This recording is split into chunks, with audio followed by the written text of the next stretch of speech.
বিশ্ববাজারে অপরিশোধিত জ্বালানি তেলের দাম শুক্রবার দিনভর ওঠানামা করেছে। মাসব্যাপী চলমান যুদ্ধবিরতির মধ্যে গত বৃহস্পতিবার আমেরিকা ও ইরান একে অপরের লক্ষ্যবস্তুতে পাল্টাপাল্টি হামলা চালানোর ফলে এমনটা হয়েছে বলে জানিয়েছে বাজার বিশ্লেষকরা। আমেরিকা ও ইরানের পাল্টাপাল্টি হামলার খবরে বিশ্ববাজারে ব্রেন্ট ক্রুড তেলের দাম এক পর্যায়ে প্রায় ৩% বেড়ে ব্যারেল প্রতি প্রায় $103 পৌঁছায়। পরে তা কিছুটা কমে প্রায় $100 নেমে আসে, একবার $99.66 নেমে আসে। সবশেষ দিনের লেনদেন শেষে প্রতি ব্যারেল দাম $101.3 ওঠে। আমেরিকা জানিয়েছে, হরমুজ প্রণালী দিয়ে উপসাগর ছেড়ে যাওয়ার সময় তাদের জাহাজগুলোর ওপর ইরানের উস্কানিহীন হামলার জবাবে তারা আত্মরক্ষার্থে পাল্টা হামলা চালিয়েছে।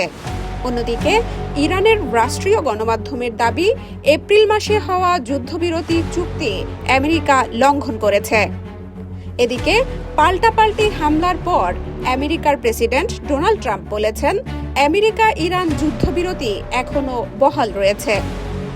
ইরানের রাষ্ট্রীয় গণমাধ্যম বলেছে, পরিস্থিতি এখন আবার স্বাভাবিক হয়ে এসেছে। বিশ্বের মোট তেল ও গ্যাসের 1/5 বেশি সাধারণত হরমুজ প্রণালী দিয়ে সরবরাহ হয়। ইরানের সঙ্গে আমেরিকা ইসরায়েলের যুদ্ধ শুরুর পর থেকে এই হরমুজ প্রণালী কার্যত অচল হয়ে আছে।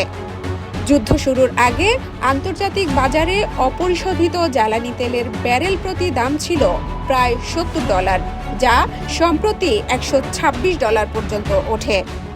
এখন অবশ্য $100 আশেপাশে ওঠানামা করছে।